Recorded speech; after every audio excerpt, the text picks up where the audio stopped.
ሄኖክ ወንድሙ ከም ዝፍለጥ ሄኖክ ወንድሙ ኣብ ኢትዮጵያ ኣለው ካብ ዝባሉ ናይቶም ፊልም ተሰርሕቲ ሓደ እዩ። ኣብ ናይ ኢትዮጵያ ፊልም ኢንዱስትሪ ውሽጢ ንሞያኡ ተኣማኒ ዝኾነ ማለት ብተግባር ዘርአ ሓደ እንትኾኑ ንሱ እዩ ሄኖክ ወንድሙ። ብፍላይ ከዓ በሓዲስ ፊልሚ ፈረጃ ዝብል ፊልሚ ንጥበብ ሓቀኛ መስዋዕትነት ዝኸፈለ ብተግባር እውን እናርኣየ ይርከብ ሄኖክ ወንድሙ። ኣብዚ ላዕሊ እዚ ድማ ብፍላይ ኣብዚ ንብዙሓት ኣርኣያ ኮይኑ ዝሰርሖ ዘሎ ስራሕ ድማ ተፈታዊ ተዋናይ ሄኖክ ወንድሙ ሄኖክ ፈረጃ ዝተባህለ ሓድሽ ፊልሚ ንተመልከቱ ንምብፃሕ ክብል ዝኸፍለ ዘሎ ዋጋ ካብ ሰብ ዓቕሚ ብላዕሊ ከም ዝኾነ ብዙሓት እናመስከሩሉ ይርከቡ። ሄኖክ እዚ ፊልም እዚ ኣብቲ ዝብፃሕ ሽቶ ንኽበፅሕ ን7 ዓመታት ብትዕግስቲ ከም ዝፈተነን ከም ዝለፍዕን ድማ ይዛረብ። ናይ ገንዘብ ሕፅረት መንገዲ ዋላ እኳ እንተዓፀዎ ናይ ሰብ ገጽ ዋላ እንዳርኣየ ድጋፍ እንዳለመነ ንጥበብ ዘለዎ ተኣማንነት ኣርእዩ እዩ። ሄኖክ ማለት ዝውክሎ ገጸ ባህሪ ተኣሚኑ ማለት ክነብር ማለት ነቲ ሒዝዎ ዘሎ ናይ ሞያ ተኣማኒ ኮይኑ ክነብር እቲ ሰውነቱ ናይ ሰውነቱ ክብደት ማለት እዩ ብጣዕሚ ረጉድ ካብ ዝበሃል ወይ ከዓ ጠንካራ ካብ ዝበሃል ከም ዝነበረ ይፍለጥ። ይኹን እምበር ሕዚ ኣብ ምስሊ ከም ንሪኦ ዘለና ሄኖክ ወንድሙ እዩ ኢልካ ንምልላዩ ኣዝዩ ኣፀጋሚ ይኸውን ማለት እዩ። ሄኖክ ወንድሙ ካብ ዝፍለጥ ብርክት ዝበሉ ፊልምታት ሰሪሑ እዩ።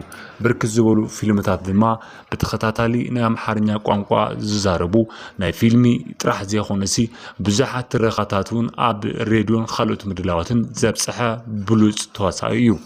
ሄኖክ ወንድሙ ብፍላይ ዝናይ ሕዚ ፈረጃ ዝብል ፊልሚ ሄኖክ ወንድሙ ብዝፍለጥ እቶም ቅድሚ ሕጂ ዝሰርሖም ፊልምታት ክርአ እንከሎ ጉልበት ዝተመልኦም ናይ ኣክሽን ፊልሚ ዝተሓወሶም ዳርጋ ዝበዝሑ ምባል ዝገነነ ኣይኮነን። ብፍላይ ናይ ተኽለ ሰውነቱ ሄኖክ ወንድሙ ኣዝዩ ዝበለፀ ብስፖርት ዓብዩ ዝዓበየን ግጅፍን ነይሩ። ሕዚ ግን ሄኖክ ወንድሙ ንምፍላይን ንምፍላጡን ኣብ ኣዝዩ ከቢድ ዝበሃል ደረጃ ይበፅሕ። ምክንያቱ ሄኖክ ወንድሙ ንባዕሉ ርእሱ ክኢሉ መንገዲ ንምኻድ እውን ኣብ ዝተፀገመሉ ቦታ ከም ዝበፅሕ ይፍለጥ። ገጹ ይኹን ካብ ፀጉሩ ክሳብ ፀፍሪ ርእሱ ወይ ከዓ ካብ ርእሱ ክሳብ እግሩ ድማ ናይ ተኽለ ሰውነቱ ሙሉእ ብሙሉእ ተዳኺሙ ሰውነቱ ረይሳ መሲሉ ፀጉሩ እውን ሲኢኑ ኮታስ ብዙሓት ነገራት መስዋዕቲ ከፊሉ ሕጂ ብሰብ ተደጊፉ ክኸድ ካብ ዝበፅሐሉ ነዚ ናይ ፈረጃ ፊልሚ ዝኸፈለ መስዋዕትነት እዩ።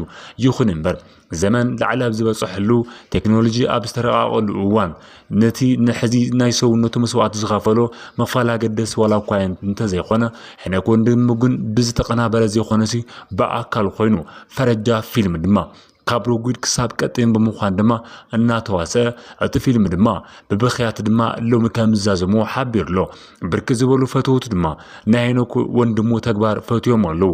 ንጥበብ ተኣማኒ ንፊልሚ ኢትዮጵያ ኢንዱስትሪ ዓብዪ እጃም ዘበርክት ዘሎ እዩ ኩሉ ድማ እናመጎስዎ ይርከቡ ሄኖክ ወንድሙ።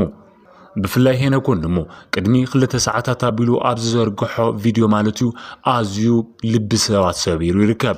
ምክንያቱ ንምዝራቡን ዓቕሚ ሲኑ ጠጠው ንምባልን ዓቕሚ ሲኑ ገና እቲ ቅድሚ ሕጂ ዘይወፀ ተራእዩ ዘይፍለጥ ፊልሚ ንምትግባር ክብል ድማ ዝኸፈለ መስዋዕቲ ዝያዳ ኣብቲ ሓፃር ናይ ሰከንደታት ቪድዮ ማለት እዩ ምዕዛብን ምምልካትን ይከኣል ነይሩ።